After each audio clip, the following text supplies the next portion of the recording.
think I'm on now. Hello, everyone. I'm Amber Garcia, Executive Director of Women's Voices for the Earth, also known as WVE. Thank you so much for being here to celebrate our 25th anniversary. While I wish we could all be together in person, I'm still glad to feel your presence virtually. And I'll share that this is our first time hosting a virtual event like this. So please bear with us if we come up against any technical difficulties. We've done a few run-throughs, and so hopefully, it'll go smoothly. I just have a few things to tell you before we get started. First, on kind of how to navigate Crowdcast. No, you'll be automatically muted, and you don't have to worry about video or audio. If you do need closed captioning, there's a link in the chat that will direct you to adding that feature. And before the end of the event, we'll have a 15-minute panel where the speakers will answer 2 to 3 of the most upvoted questions. So be sure to ask questions as they come up. You'll see the question link below, and try to also upvote those you'd also love to hear answered if you see any that appear. First off, I'd like to say a big thank you to our biggest event sponsors. Thank you so much to 7th Generation, NatraCare, Exa Beauty, Intersects Organic Beauty, and Meloria Cleaning Products for your continued and sustained investment in our work. That brings me to our goals for the evening. Of course, to hear from talented and inspirational women in the movement, to explore the intersections of WVE's work with the COVID-19 crisis, climate change, and the fight for racial equity. But we're here for another reason as well, and that is to raise funds to power WVE's campaigns into the next 25 years. So we have many special guests here with us tonight. I know it's so good to see so many familiar names in the chat. One of them is our former WVE board member and current and always friend to the organization, Allison Chin, who was offered to match up to $25,000 in gifts in honor of our 25th anniversary. So this means that any gift you make tonight will be doubled. So please join us in listening, learning, and then by investing. You can do that by clicking the donate button at the bottom of your screen. So now that we've covered just some housekeeping items, I'm excited to begin the conversation with you all about WVE's work at the intersections of environmental health. And I'd actually like to start off by sharing a new video that we had done for this special event.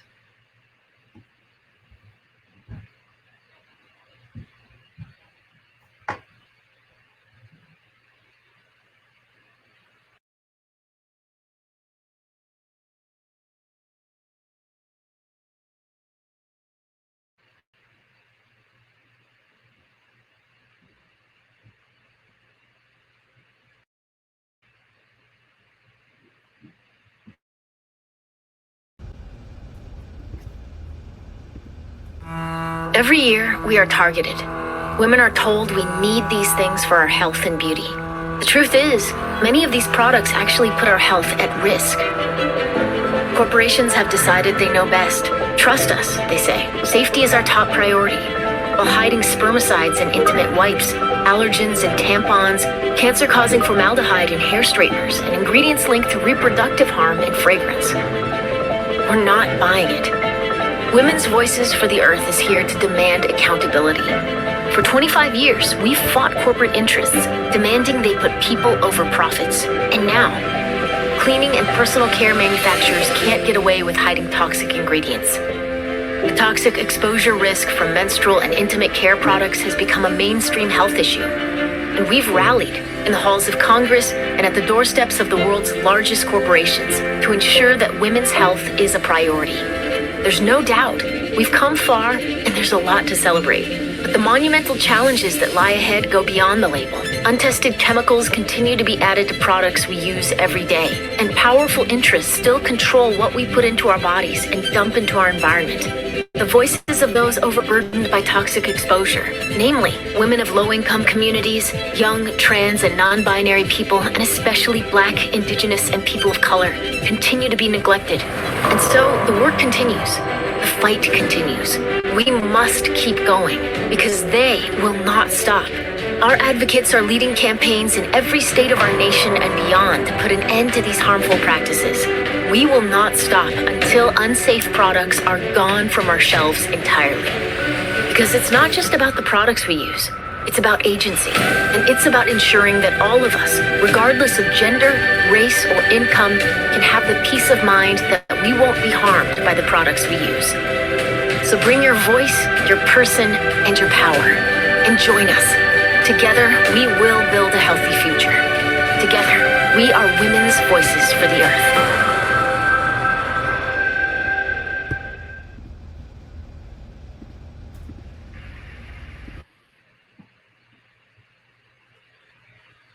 All right, well, thank you. This video highlights the impact and importance of toxic chemical exposure, the power of Weave's work, and how far we've come as an organization over the last 25 years.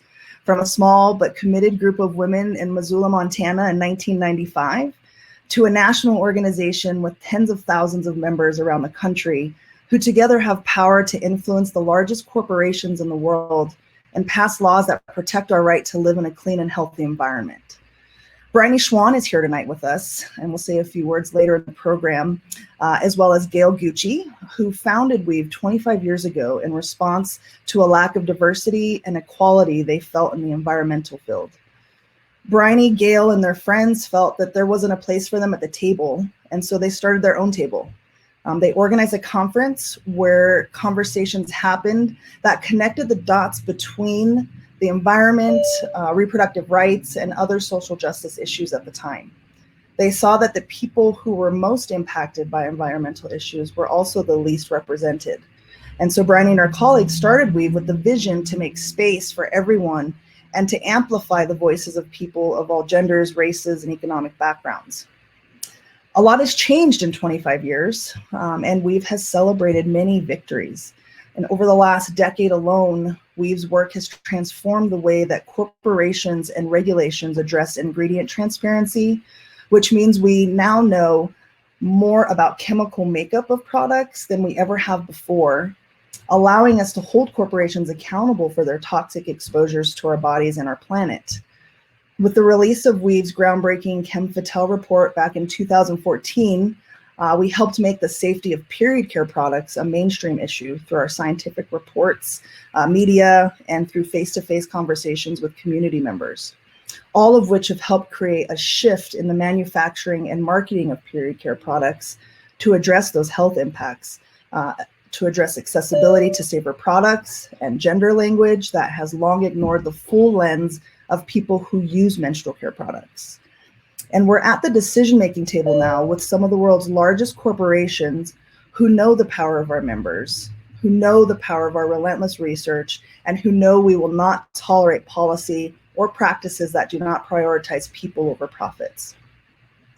These victories cannot be possible, though, without Weave's people power, without our ability to move people, Weave's ability to move people into action, to make sure their needs and voices are included where decisions are being made about our rights, our health, and our safety. I think our recent election is actually a testament to people power, of our individual and collective voices. You know, organized and motivated, supported by leaders like Stacey Abrams, historic numbers of people cast their vote in this election to make sure their concerns and their communities are represented in our elected leaders.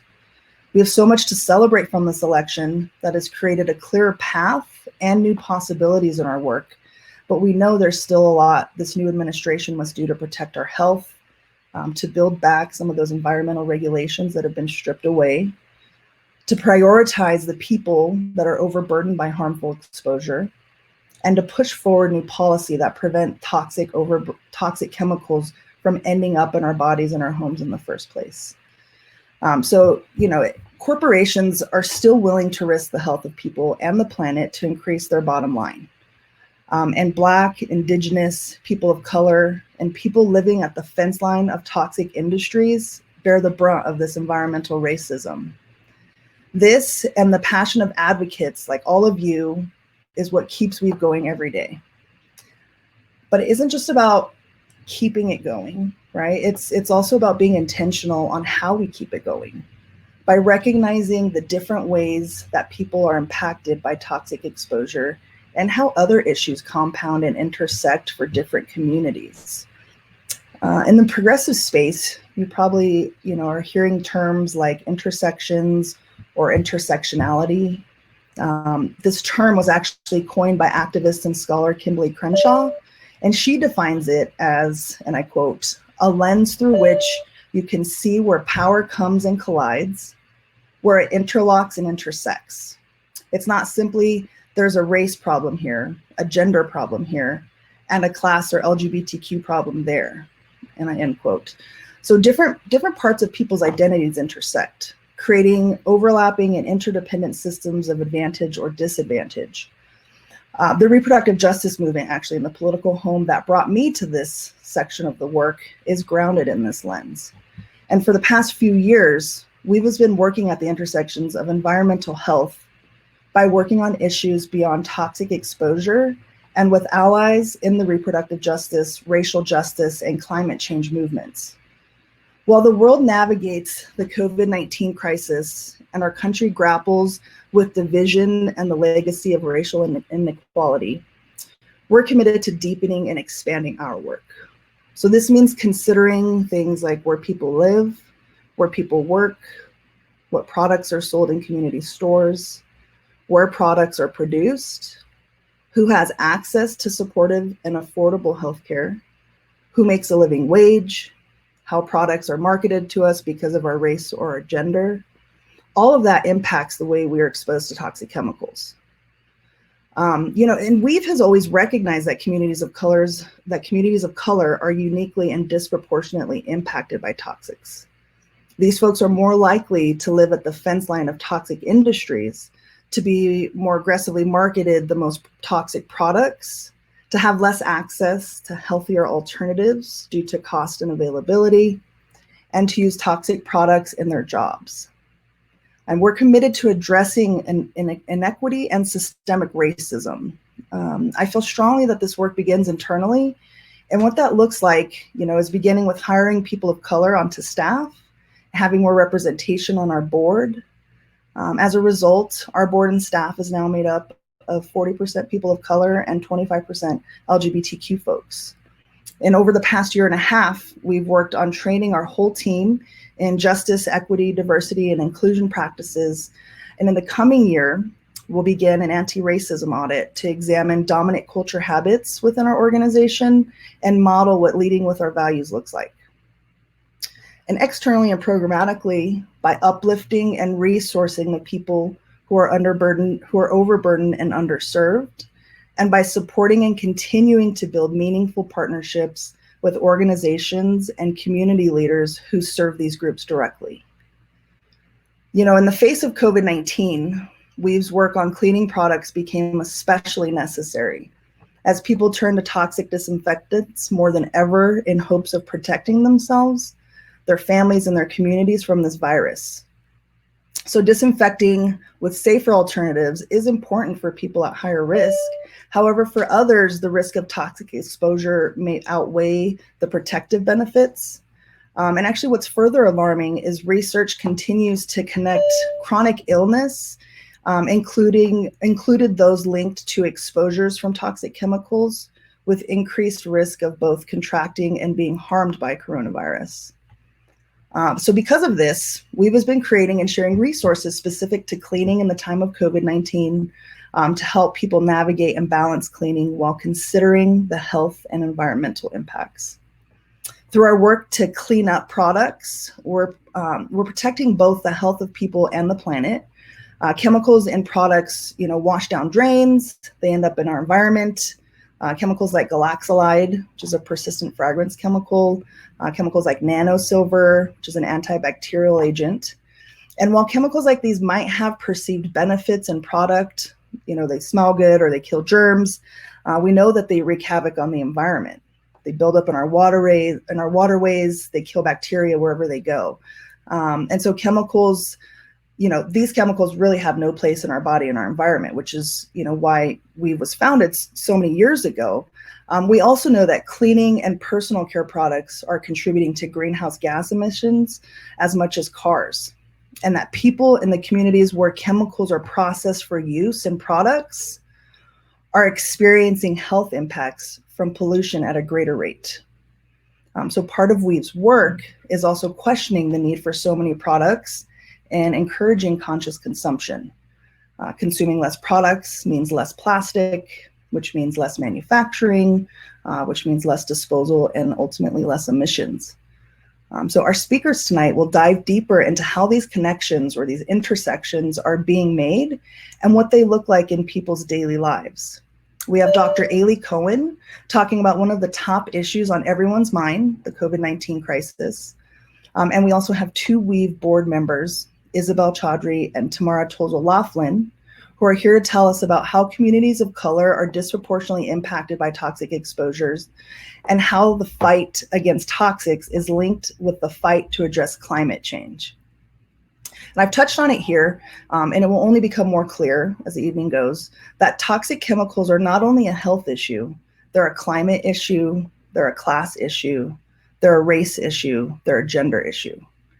And this is why, I believe, and so many others believe, that cross-movement work is so important in addressing and solving the issues that impact our lives, our health, our communities, and the environment.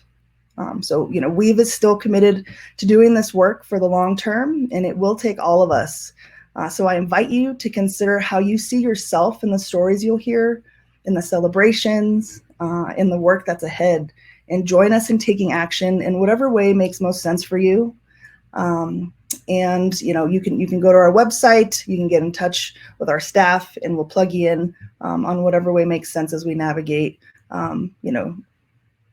action from our homes. And I'm sorry, there's a dinging going on here. That's my security system. But first, I'd just like to introduce to you Dr. Cohen.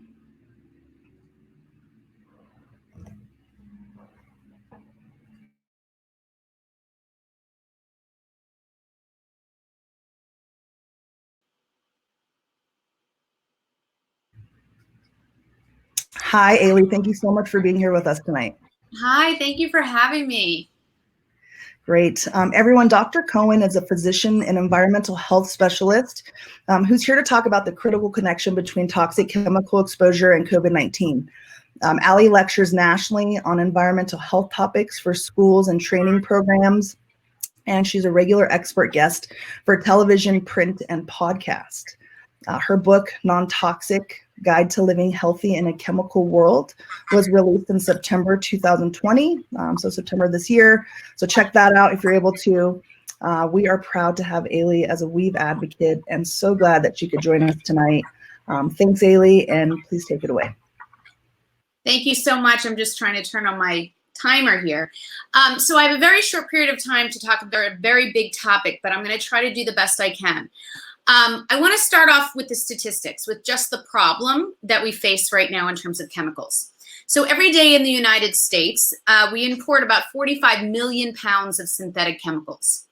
Each year, about 1,000 new chemicals are put into use, and about 15 new polymers are actually patented in this country every week. So we now have about 90,000 commercial and industrial chemicals that we use in all of the products that we love: cleaning products, personal care products, fabric chemicals, food containers, et cetera, et cetera. But only 5 chemicals have ever been banned in the United States under the Toxic Substance Control Act, which was passed in 1976 under the Ford administration. So we have a really big problem, and that's our current issue. Now, anthropologically, I want to bring us back. We've evolved for over 4.5 million years, human beings. And now we have 90,000 chemicals that have just been introduced into the human modern environment over the past 200 years. So now we wonder, as I wonder, as an autoimmune disease specialist or rheumatologist, why are we all so sick? And that's a key issue when it comes to COVID. Now, our immune system is incredibly primitive, and it's very sensitive to all of the unknowns that have come into our lives, in through our skin, in through our vaginal canal with our feminine care products, through the air we breathe, through the water we drink that may be contaminated, and through the things we touch on our skin. And inflammation is one of the key issues that's been shown to be associated with many of the chemicals, these 90,000 chemicals, particularly about 1,000 that have been discovered that are endocrine disrupting chemicals, or EDCs. Now, the human endocrine system and the human immune system are intricately linked. And many of the chemicals that cause endocrine system changes also, in fact, affect the immune system. BPA, or bisphenol A, which a lot of people know about, is a very specific poster child for doing both harm to the endocrine system by mimicking estrogen, for instance, affecting receptors to estrogen, and affecting testosterone and other androgens, as well as increasing the inflammatory response, creating response at the cellular level of interleukin-6, interleukin-1, IL-18, natural killer cells, macrophages. So in other words, an innate primal response to these exposures that we have not seen in all of the history of humankind. Now, when we have a cellular response, that often turns into a problem at the organ level. So we now see that when there's inflammatory cellular activity, there's immune system problems and endocrine problems at the organ level. So take the pancreas, for instance. We know that that secretes insulin, and we now see problems with insulin resistance with endocrine disruptors. We see inflammatory responses on neurodegenerative diseases like Alzheimer's and Parkinson's disease. We see increase in hormone-sensitive cancers such as breast, endocrine, uterine, testicular, and thyroid cancers. And so we have this baseline level of inflammation that we're all kind of walking around with, and then we get exposed to something as bad as an infection from coronavirus. And what the issue is that we all are having a level of inflammatory response, inflammatory baseline elevation that puts us more at risk for the inflammatory response seen in the most severe COVID patients. So let me explain one thing. Everyone can get coronavirus, unfortunately. Anyone can get exposed and actually have the virus. But it's the inflammatory response to coronavirus that's what causes people to have a more severe response, needing hospitalization, oxygen, ventilation, and may even end up in death. What the studies now show is that those of us, whether it's Europe or the United States or South America, who have one comorbid condition or chronic condition, such as diabetes, heart disease, autoimmune disease, obesity, one condition increases risk for severe response to the coronavirus, but also death. But as you add on more chronic health conditions, more comorbidities, the risk actually increases linearly to have a more severe response to that infectious exposure. And this is a real problem because we have a lot of sick people in our environment. Over 60% of the US population has at least one chronic health condition. So chemicals, in short, affect the inflammatory response to a system that has never seen these chemicals before. And we can now monitor that exposure and see who's inflamed, even at baseline. And this is now being monitored even in people who are the sickest of the COVID exposed. So that's a real big issue, and I want to make sure people understand how to connect the dots. If we can remove these exposures through the work of Women's Voices, through a lot of different environmental groups and cancer prevention groups that are messaging the same message, chemicals are not meant in the human body, certainly synthetic chemicals, and that they are not tested before going to market and can cause an extreme response when it comes to an exposure such as coronavirus, which may not be the last virus we experience. So I often teach my patients, as a rheumatologist and integrative medicine doctor, how do we reduce exposures? It's not just from removing chemicals. That is a huge one, right? Getting filtered drinking water or getting a filter for your drinking water. Removing processed foods with over 10,000 food additives that are allowed to go into these food products without any testing for safety or toxicity, but removing cleaning products that are unnecessary that we've been marketed to, especially the synthetic air fresheners, plug-ins, incense, scented candles, especially now with the holidays. We have all sorts of pumpkin spiced everything. We want to remove all these extraneous chemicals, but we also want to do things like have an appropriate amount of sleep, good quality and quantity of sleep, for instance, because we know that during sleep, our glymphatic system around the brain, the fluid around the brain, actually cleans these chemicals out of our brain.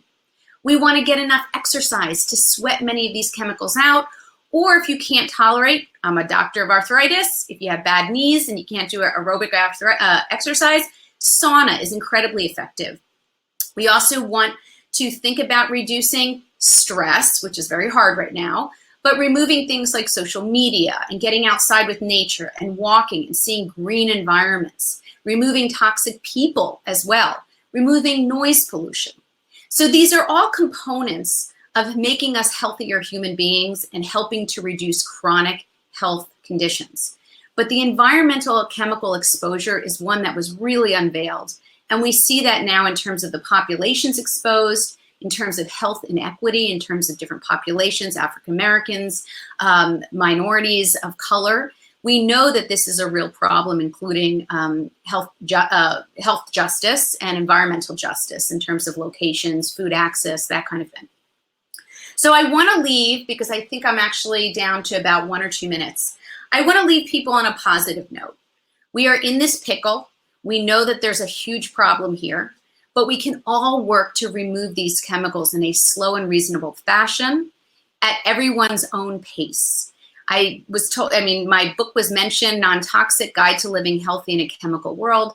The reason I mention it again is because there's no endorsements or branding in the book. It is a guidebook for everyday people to help to try to remove those exposures from water, air, products in a safe, reasonable way, and also how to prepare for pregnancy safely, how to manage tech toys and technology. I want people to really understand that there are legitimate studies and support that removing these exposures can really make a difference in reducing risk for chronic health conditions. And so we can all do it, we can all participate, and certainly with the help of Women's Voices, which has been unbelievable with feminine care products, among other chemicals. I teach high school students, and we refer to Women's Voices information all the time, because these are young women and men who need to understand what they put in, on, and around their bodies, but so too should we share with our communities and really spread healthful information. I also share information on my platform on social media, again, unbranded, unendorsed, no endorsements, called The Smart Human. The Smart Human, Facebook, Twitter, Instagram. And we often share information with voices. So it's wonderful to have colleagues and partners in this real battle. And I appreciate everyone for listening and participating and working to make us all healthier as we move forward.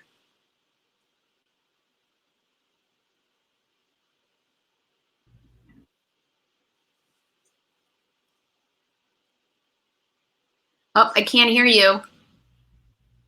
Oh, there you go. Okay, great. Thank you so much. I'm looking forward to looking at your book.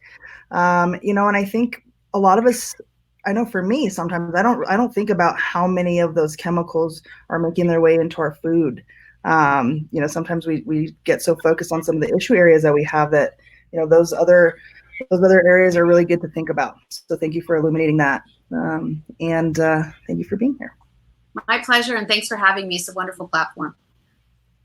Great. Before I introduce to you our next speaker, I'd like to give you an update on our fundraising tonight. I was just checking out the chat, seeing everybody. Hello to you all. And with sponsorships, lead gifts, we've already raised $21,000 of our $25,000 goal for this event, which means we're only about $4,000 away from our goal. So thank you. I feel like right now we'd all be like clapping in the room. So I'm gonna clap. And remember that your gift will be matched. So if you haven't, please click the donate button at the bottom of your screen and make an investment in Weave's work. We appreciate it, and we appreciate you all. And up next is Isabelle Chaudry. And I will wait for her to come on screen before I give a little introduction on her. Hi, Isabelle.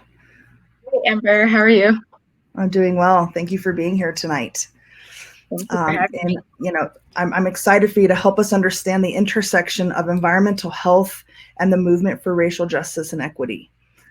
So just so everybody knows, Isabelle is an attorney, a human rights advocate, and the senior policy manager at the National Women's Health Network, where she develops and leads women's health and consumer safety policy efforts with a focus on historically marginalized communities.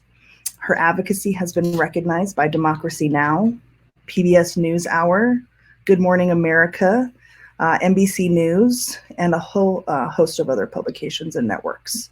And I'm also proud to say that Isabelle is on the board of Women's Voices for the Earth. So it's a pleasure to get to work with you, Isabelle, and I'm gonna let you take it away. Thank you, Amber, and thank you, Women's Voices for the Earth, for inviting me to speak tonight.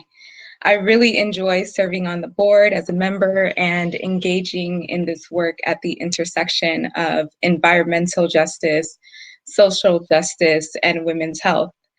So this discussion is going to be about, or drawing from, an op-ed that I wrote that was published in the Columbia Tribune.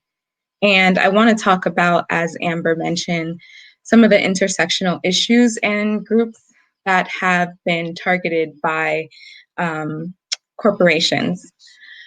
So, Black lives are consistently impacted by systemic racism and discrimination, which have insidious effects on their lives.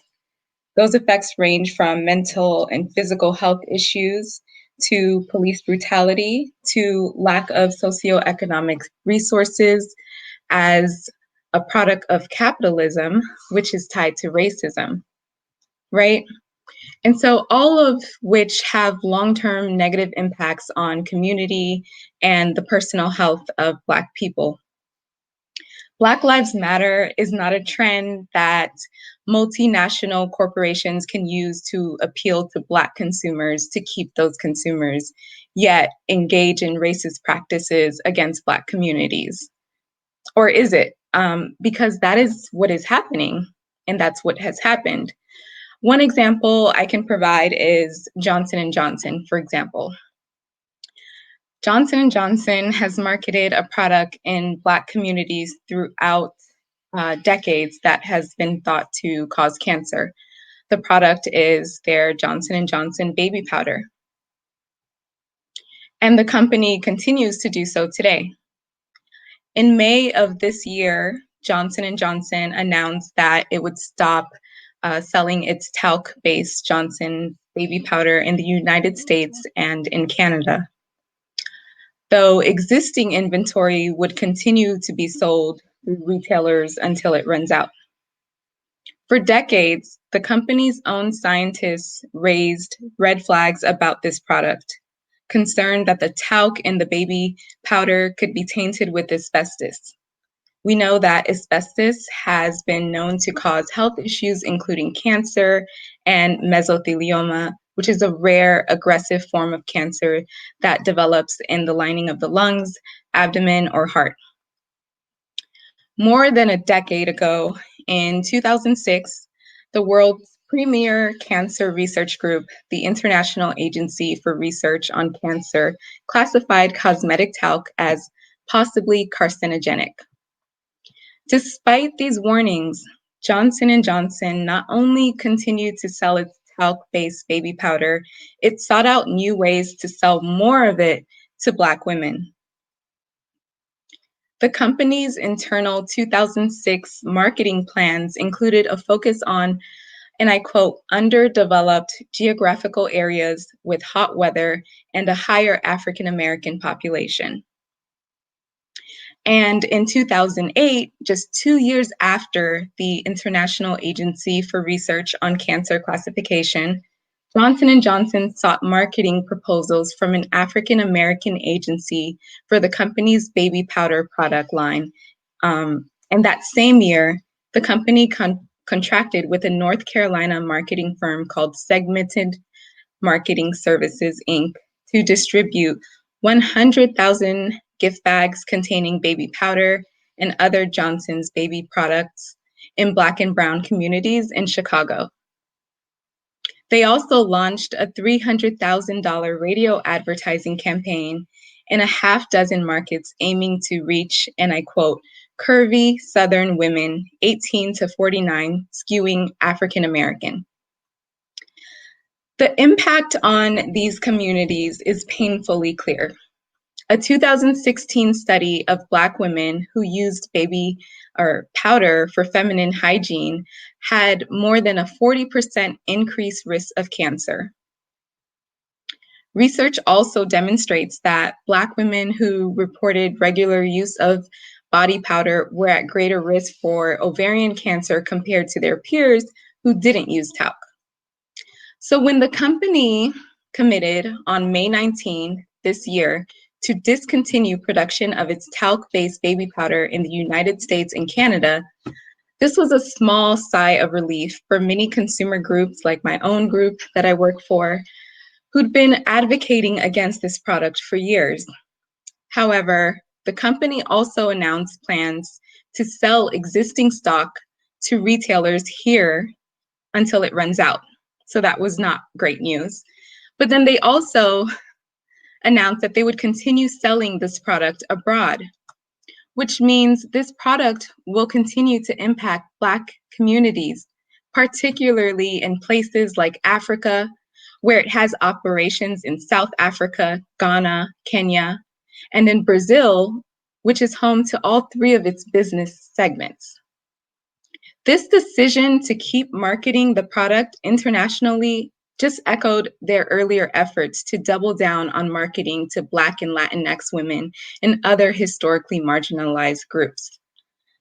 And just 1 month later, in June 2020, after the unjust police killings of George Floyd, Breonna Taylor, and hundreds of other Black men and women, Johnson & Johnson's CEO, Alex Gorski, joined the chorus of Fortune 500 executives pledging to address racism and concurring that they too believed Black Lives Matter.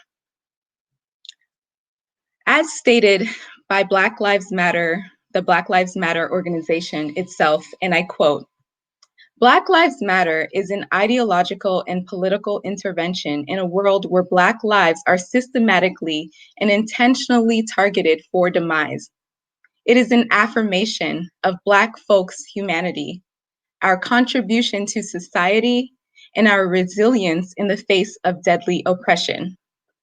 So yes, Black Lives Matter, but we cannot accept these superficial commitments to racial equity from multinational corporations who target Black communities with predatory marketing for products linked to cancer.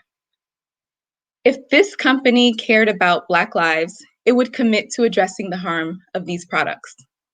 For many Black women, including myself, the use of talcum powder, especially Johnson & Johnson's baby powder, has long been a daily part of their self-care routine. Understanding these cultural norms, the company engaged in aggressive targeting marketing tactics among Black women for too long, without disclosing the potential risks associated with its use. International markets are the biggest source of revenue for the company's consumer product segment, making up $3.8 billion in sales versus $2.9 billion domestically. So make no mistake, Johnson & Johnson's decision to continue to sell their products abroad should not be taken lightly. These products will continue to disproportionately harm historically marginalized communities abroad. That's why we need to speak up. We know that the Food and Drug Administration does not have the authority under the law to ban these harmful products or require manufacturers to stop selling them. Congress still needs to provide the FDA with the authority to regulate these products and legislation that includes protections for consumers against talc-based products. As well, international NGOs and foreign governments need to make efforts to regulate these products. They must. If we truly believe that Black Lives Matter, we must demand a total discontinuation or ban of all talc-based body care products and any product that may be harmful to ourselves and our sisters around the world. Thank you.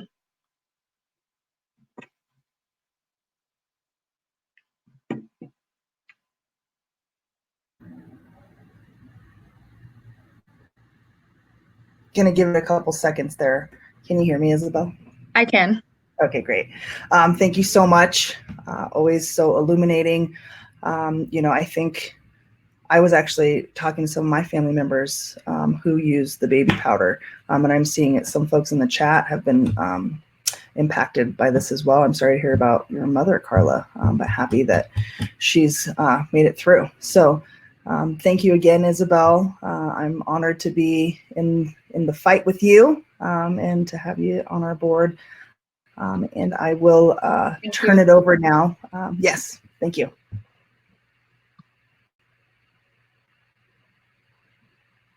All right, just getting used to the, okay. And our next speaker is our board chair, Tamara Toles. And I would like to invite Tamara to the screen.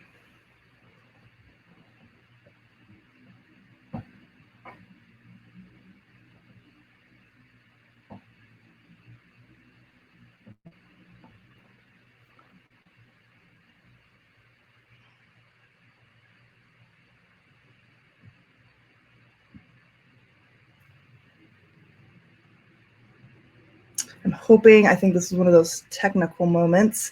I know we were having some internet issues in the green room, so I'm hoping those got resolved.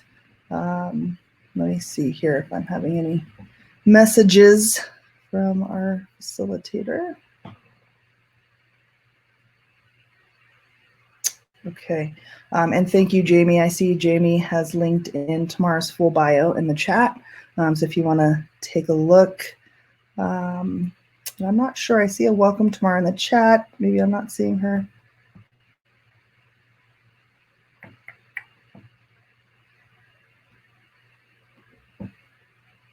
Okay, and yes, Margaret, I see, yeah, this is being recorded, so we'll have it available for folks and we can distribute Isabelle's presentation as it is so important. Okay, I have a note here that Tamara is being connected, so we'll just give her a few minutes, but wanted to thank folks for donating tonight. I saw in the chat, just kind of going through, I think I saw Lisa, Anne, Aaron, welcome. It's so good to be with you all. I wish we were in person. I would have loved to see you. All the folks in Missoula, Bryony, Gail, what fun times. And I just hope to be able to be in community with you all when, we get on the other side, hopefully, next year. So it says no. Okay, no, Tamara, we cannot see you quite yet. I think Zanya will have to send you an invite and then click in that way. Oh, thanks, Na. Good to see you. Thank you for joining us. I actually get to interact on this chat now. It's nice. Thank you, Isabelle. It's so wonderful to have you. Thank you, Anne. I miss you dearly.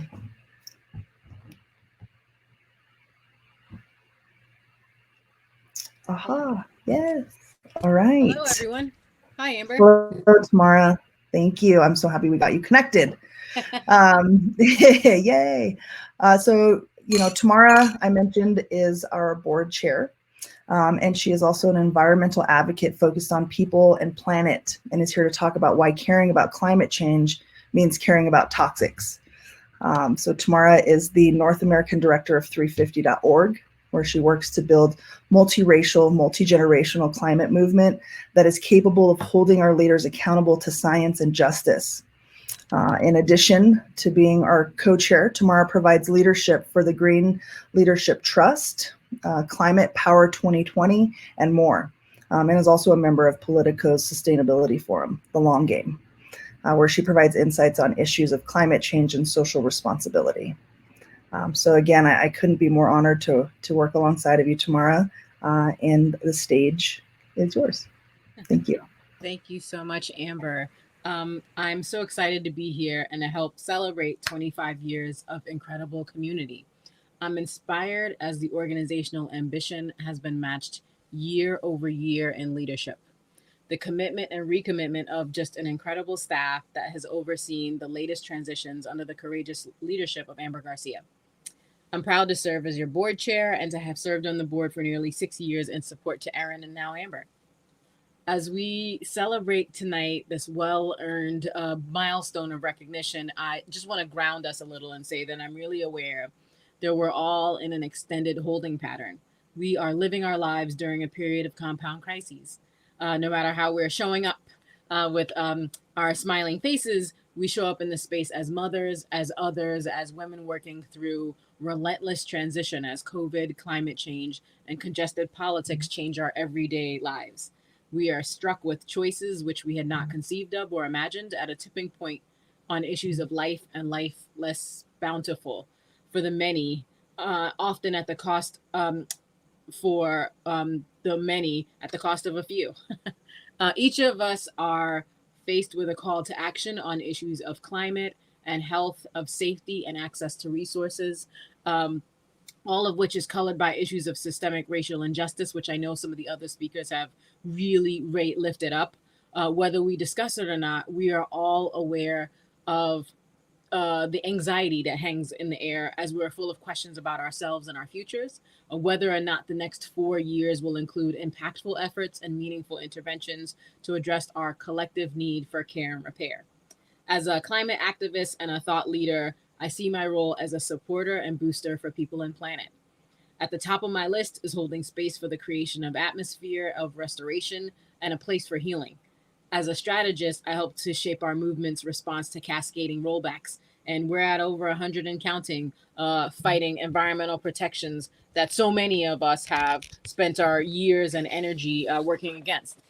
In this very moment, we are fighting dozens of newly introduced environmentally protective rollbacks that could weaken centuries-old protection on migratory birds, expansion of the Arctic drilling, roadblocks to future regulation of public health threats. As a community, as a part of the WVE community, we have fought the weakening of TSCA, staggering limits on categorization and recognition of chemicals and toxics, which were already moving too slowly to give us a real picture of the harms happening in our communities. And in this hostile environment, we all know that the wins come few and far between. So as we are in a moment of federal slowdown, of non-cooperation, of delay on issues of our health and safety, it is additional burden on the status quo of our resistance as we face legacy toxic emissions, emergent fossil fuels that take up more space in our state and local and federal budget lines than matters of our health and safety in our community. We fight together on issues ranging from period equity to greenhouse gas emissions, siting and co-siting of polluting facilities, ingredient disclosure, toxic air from transportation. We also fight the pink tax and maternal death rates, all of which damages our spirits and our collective chance at survival. We fight together against contamination of our bodies and soils, which could have been gardens for the future. We push back against plastic pollution, which doubles down on harm as it shows up in our cities, in our streams, and in our devastated wildlife that we depend on. Amongst all of what we are juggling as community, we are also managing our humanity and are called to be courageous, to build new agreements, new ways of working so that the next generation of products, of regulations, of thought leadership is accountable.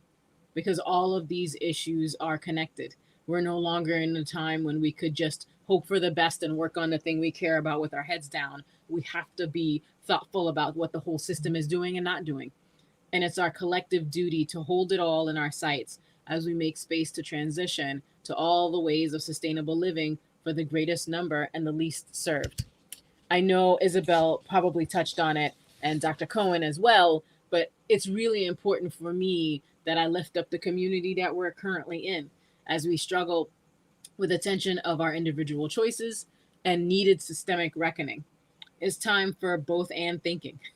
As we adjust our spending habits for a global future, we have to put an end to set it and forget it symbolic action and move ourselves and our consumer habits and our entire system to make change in the climate decade.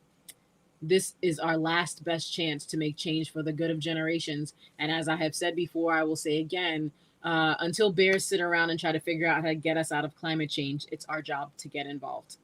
The fact is that 70% of the most impactful entities for our climate survival are coal, oil, and gas polluters, even as they transform themselves into makers of less noticeable but equally potent harm in the form of plastic pollution, natural gas, and a myriad of false solutions. It is the work of this community as much as any other, the Weave community, as a part of the broader movement for justice, for access to equity, for survival, to multiply our chances of positive change, all while we fight the disinformation campaigns that falsely put our personal activism on par with corporate pollution. So what does all that mean?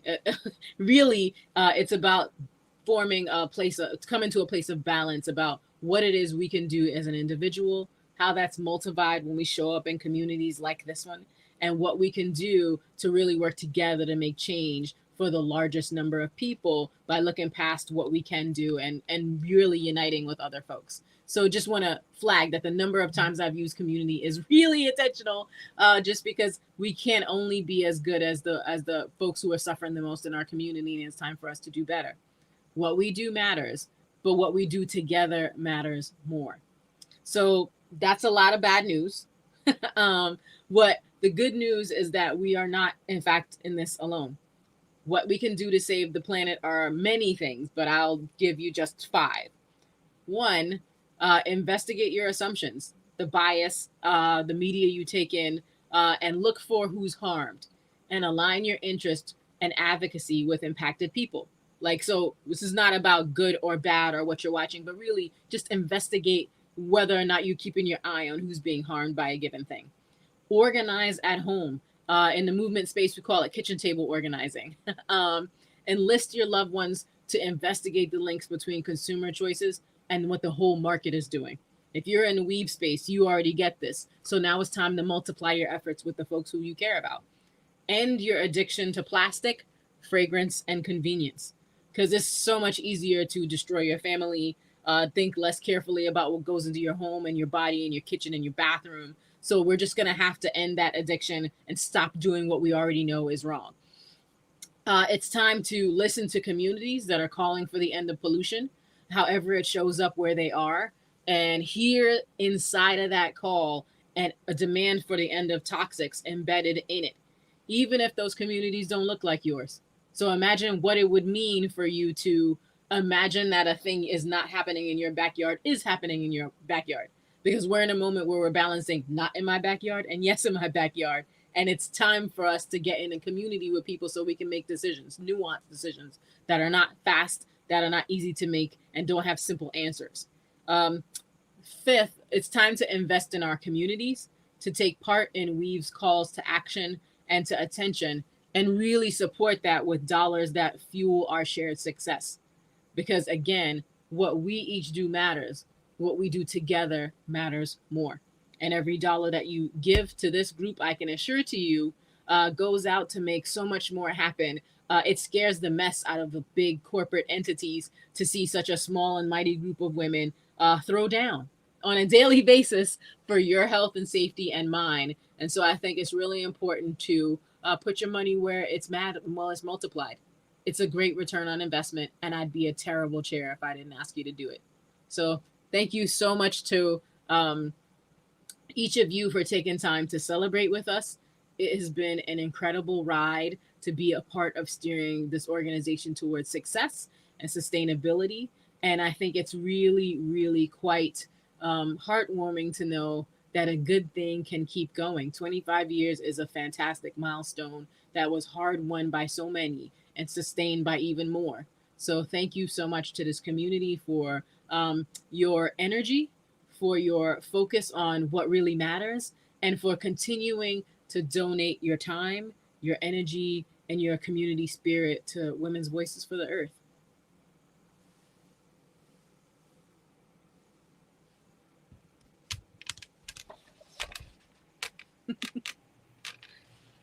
I'm over here in the feels. That one choked me up. I was going to say the part where the Sandman whisked me away. Thank you so much, Tamara. Like I said before, it's a privilege to get to work alongside of you and our incredible board and staff, all of our supporters, all of you who are with us tonight, past and present and new folks. So I couldn't be more grateful And, to your point, this, multi-generational approach to the work is so important. As we've seen, 25 years ago, Bryony and her friends, started this organization, and all of the work that we've been able to accomplish since then under my leadership, under Erin's leadership, Erin Switloski, who's with us. Hi, Erin, and, for the last 10 years under her leadership, and going back, it's not possible unless we're bringing up the next leaders and sharing in the fight. So thank you, Tamara. And I will transition us out and give us a quick update. So I guess I'm going to do a drum roll because that feels appropriate. We're so close. We're at $24,500 for this event. So thank you all. I mean, we would love for us to get to that 25,000 marker and beyond. Thank you to everyone who's donated. For those who have not yet, your gift could be the one that puts us over that finish line. So go down to that donate link at the bottom. It's a button rather. And don't forget, it'll be matched as well. So I'm excited to introduce our next speaker, our honored guest, the founder of Women's Voices for the Earth, Bryony Schwan.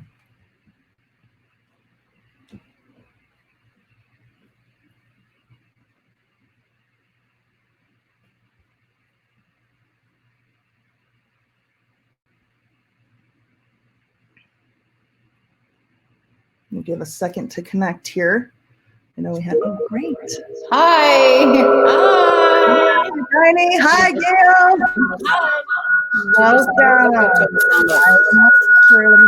Welcome. There we go. Sorry, we had two mics on. Sorry. We're trying to social distance. Can you turn it up? I can't hear Yeah. Okay. Okay. Good. Hi, all. Can you hear me? Yes. Okay. But we can't hear her. Hey, Amber, can you hear me? Yes. Okay. So I'm Gail Gucci. And just before Bryony speaks, I just wanted to give a quick little intro about Bryony. But first, I wanted to thank Amber, Garcia, and the powerful staff at WVE, and all the amazing speakers tonight, Ali, Isabelle, Tamara. Really just a fabulous evening, and so proud of you. Bryony is so proud of you. She started crying during the presentation. So I just wanted to say quickly, I worked with WVE for 7 years, starting in 1995, and Bryony invited me to participate on the advisory committee, which was to figure out the direction of WVE, which is where we came up with all the things you and your speakers have spoken about tonight: racial justice, social justice, environmental justice, and reproductive justice. And I actually came out of the reproductive justice movement. So that's how Bryony tapped into me. And it was an honor to be asked and to be part of the beginning of WVE.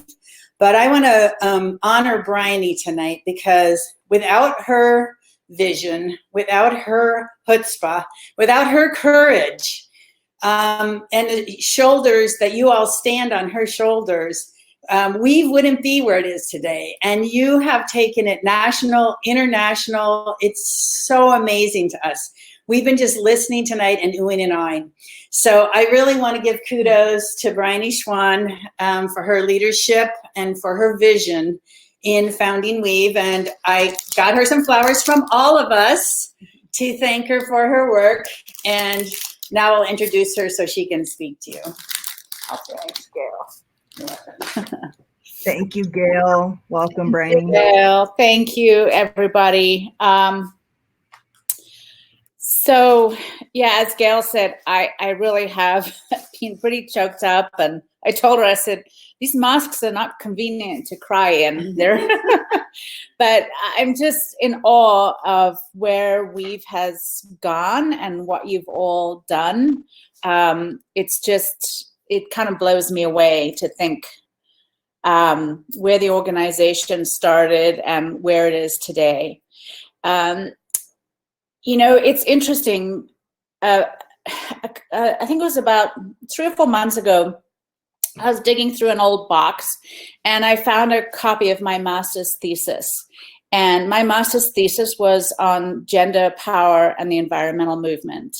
And I wrote about how much the movement was impacted by the lack of both gender and racial diversity. And I, you know, couldn't wait to finish my thesis.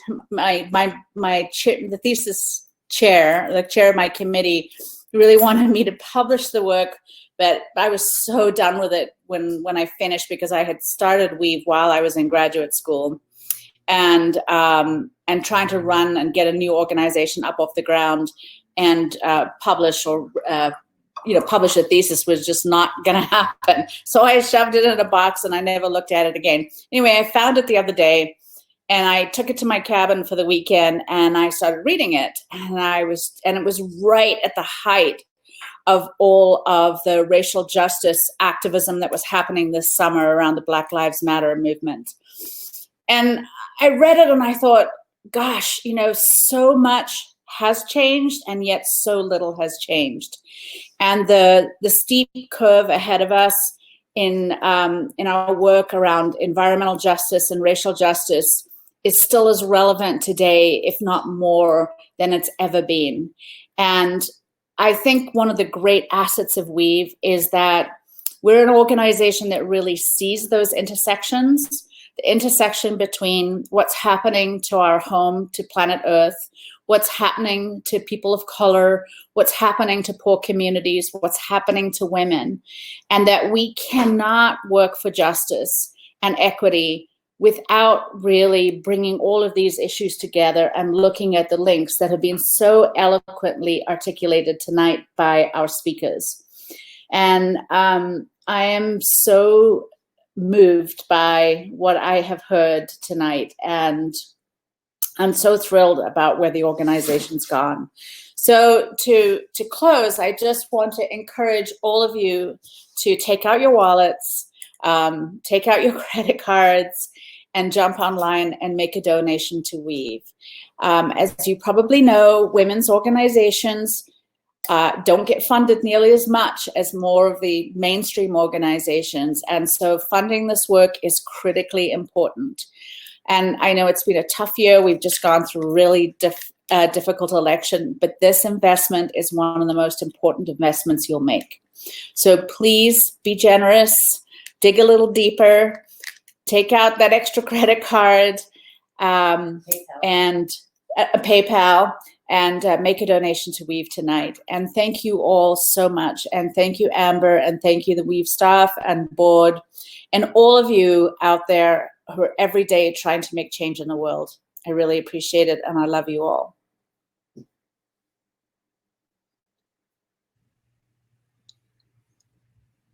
Thank you, Bryony. Deep, deep gratitude for your vision and for the legacy that we're all brought together here for tonight. So thank you, Gail, for your sweet and kind words. Thank you, Gail. So lovely. I was so happy we got to see you. I was texting you, just saying how much I wish we could be in person to have some celebratory libations together, but another time. So thank you again. And thank you to everyone who is investing in the work right now. I know that we're coming in. I think we've surpassed the $25,000 goal. That's what I'm seeing in the live update. I'll have a total number likely before we end tonight.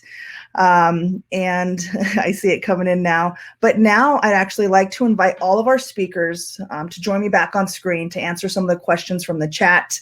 Anything, if you want to get one in there, let me take a look and see. I think we have a few here. Great. We'll start with the top, the most voted one, and we'll just work our way down. So if I could just have all the speakers join me back on screen.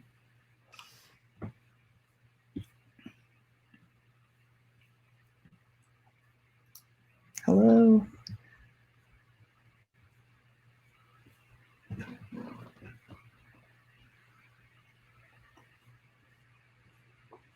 All right, I think we're almost all here. We'll just wait for Tamara to pop back in. I see her in the chat. Fantastic. Hello, Maria. Good to see you. We miss you.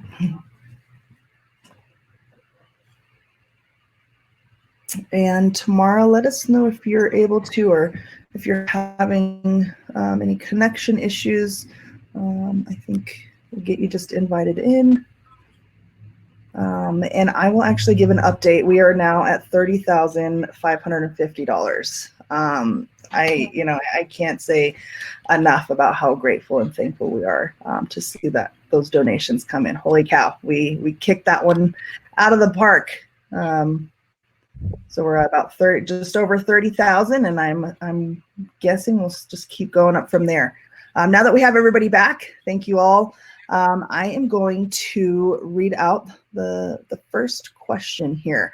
It looks like it comes from Lisa McNichol. Thank you, Lisa, for your participation tonight, for your continued support of Weave. I think I saw there in the chat you've been a supporter for about 12 years. And many more to come. So appreciate you. And the question here is just knowing that we have knowledgeable and passionate people fighting for us on our earth.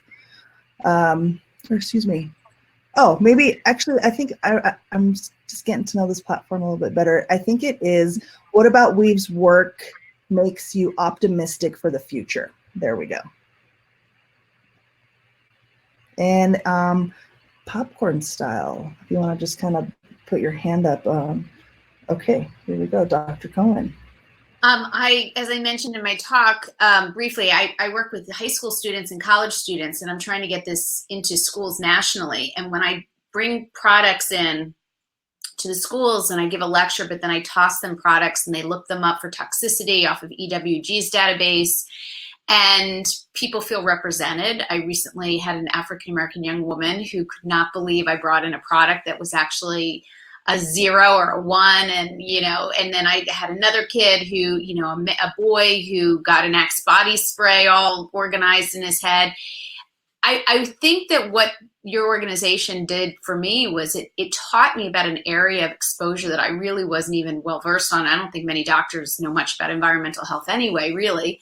But I felt that when I learned about your work and an exposure from a vaginal or feminine care perspective, it kind of blew my mind, your work. And so, kind of a latecomer to your platform a few years ago, I think it's exceptional, and I think it's invaluable to the work that I think I'm doing with young people and high school students who really need to know about feminine care products, among others, as they use their bodies the rest of their lives. So I appreciate your platform for your focus, but also for the amount of research and insight that you brought to this topic.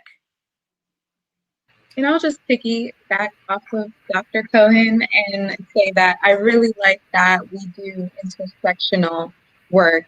Coming from a women's organization, the fact that we also is not only a women's organization and is very inclusive of all women and gender. I like the fact that we also work at this issue from the intersection of environmental justice, and also highlight the way these toxic chemicals in the products impact vulnerable and overburdened communities. So that was always interesting to me, and I'm happy to be on the board for an organization who does these different issues. So I'm most excited about the opportunities that lie ahead. I think that Weave has a lot to do and has always done so in translation. I think just translation of how these issues are connected, how it shows up in your everyday life. I think that's an underutilized service. And so what excites me is that as people have more questions about how these things are connected, Weave has lots of answers, has been doing lots of really great experiments on messaging, on figuring out how to connect the choices we're making to the systemic threats that it represents. So it feels to me like there's only more for Weave to do, and that gives me a lot of hope.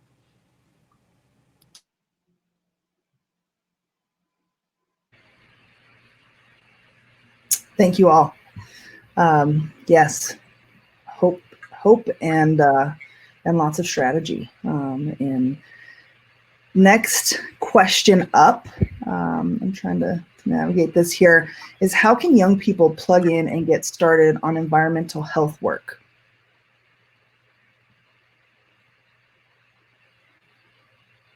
And I'm happy to field that one. Okay, go ahead, Tamara.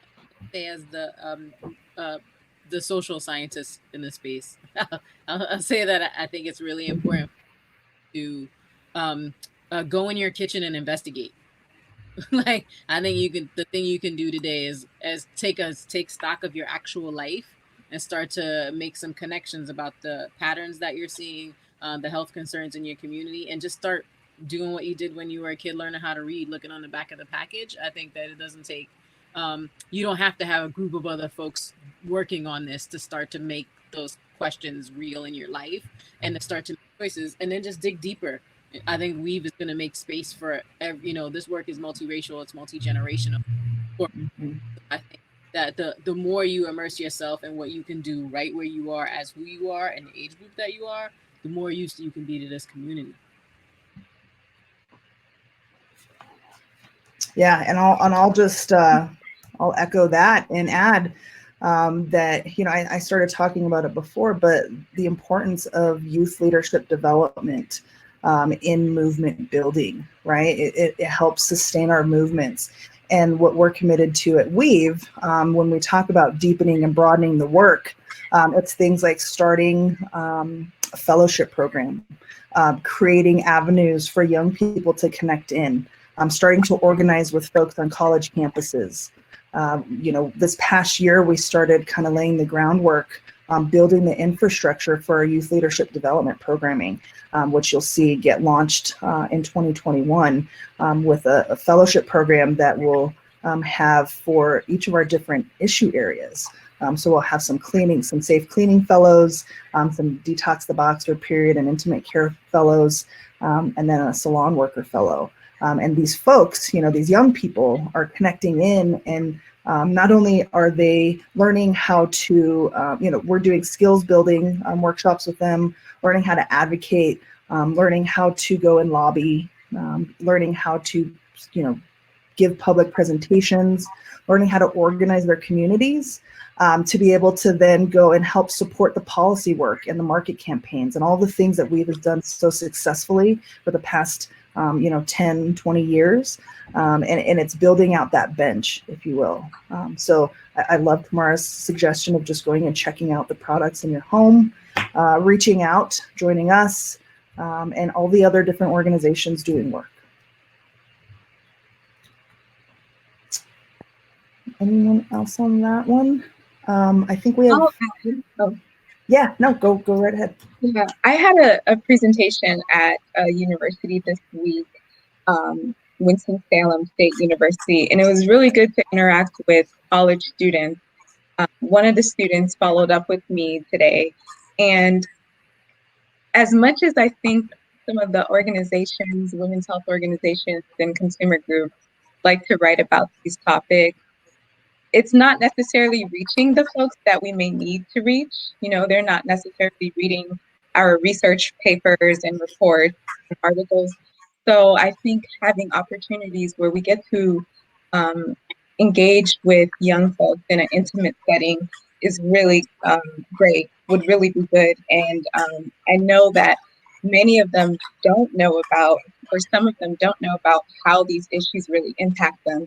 And once they do know, they're really interested in sharing and researching and finding out more information. So as much as we can continue to engage with young folks, intimate space in the community, I think from what I've seen is that they will, as Mal said, check their medicine cabinets and look at the products that they have in their homes and continue to research and share this information.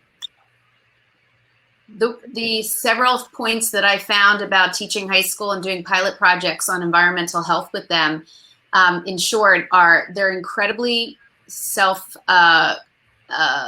they're incredibly self-aware in terms of their bodies, teenagers. They are at a position in life where they can maneuver apps and websites. They're tech savvy. They may one day have children if they so choose. They may vote one day soon, so they can move the political markers. They can vote with their dollars by, moving the purchasing power of teenagers, that demographic, since they use the most personal care products daily than any other demographic. The young population of high school and or college is an incredibly important demographic, and they want this information. That's another issue. They all want this information because they want control over their bodies in some way. So I think this is really an important area to focus on, and certainly I'm going to, but I know that reaching them on their social media feeds and trying to get to them where they are, TikTok, Instagram, you got to go where they live. So I think that's a really important focus. Thank you. Thank you all. Yeah, and just to kind of tie that all together, the importance of a multi-pronged approach is critical, right? I come from a background in comprehensive sexual education, something I'm really passionate about. So working with young folks, from middle school age all the way through adulthood is very important. Like you said, Dr. Cohen, they're hungry for this information. And so, yes, Tamara, I see that. And so, connecting the popular education piece, I see that, you mentioned that, Tamara, in the chat, the organizing efforts and the base building connected with the policy agenda and the corporate and the marketplace strategies is really, how we're going to move our work forward, how we're going to build power, and how we're going to continue to see that change and hold decision makers, corporations, the like accountable. So yes, the youth are my hope, and I'm dedicated to that. So I think one more question before we close out here. Let's see here. It says, please share or discuss the cultural use of baby powder by women of color. I'm sorry, another question came in. Okay. I started into this one. Well, let's go here. I kind of started reading this one, so I'm going to go with it. Please share or discuss the cultural use of baby powder by women of color. Isn't cornstarch safer? If so, how can we spread the word of its safety to frequent and heavy users? Can we work with one of our natural product sponsors to create a safer alternative? I think we could maybe tackle the first part of that question, and then maybe perhaps follow up on, can we work with the natural product sponsors to create a safer alternative? Yes. I can start out answering this a bit.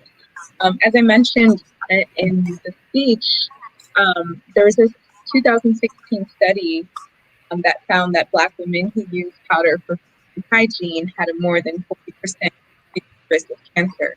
So for certain communities, and particularly Black communities, we have certain self-care norms, right? We have certain self-care practices.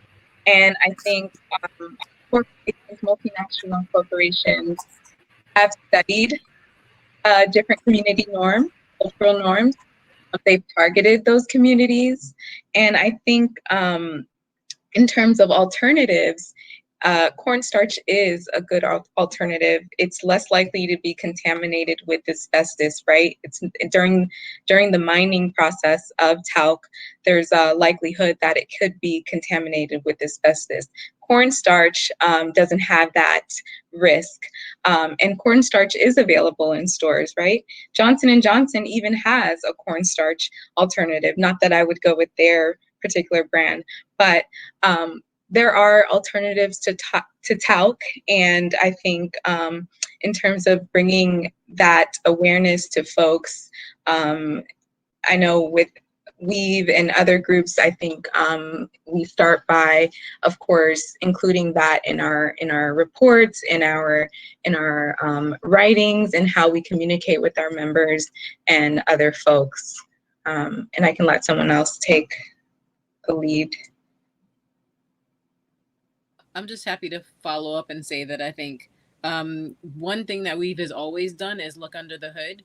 It's always raised issues of concern and connected where people have raised issues. I think penetration in markets that have not been the traditional targets of Weave's work is a whole program that's underway at this moment to add additional voices to the conversation. Issues like these, where the evidence is so clear, where the harm has been stretched out across decade of litigation, is a really easy thing for us to do to start to broaden a community that's impacted by all the great information that we have. So as Isabelle like raises the ready information, it's a good intersectional place for Weave to just remind people that knowledge is available, and that there are real alternatives, and that among the things we have to fight, this is be straightforward.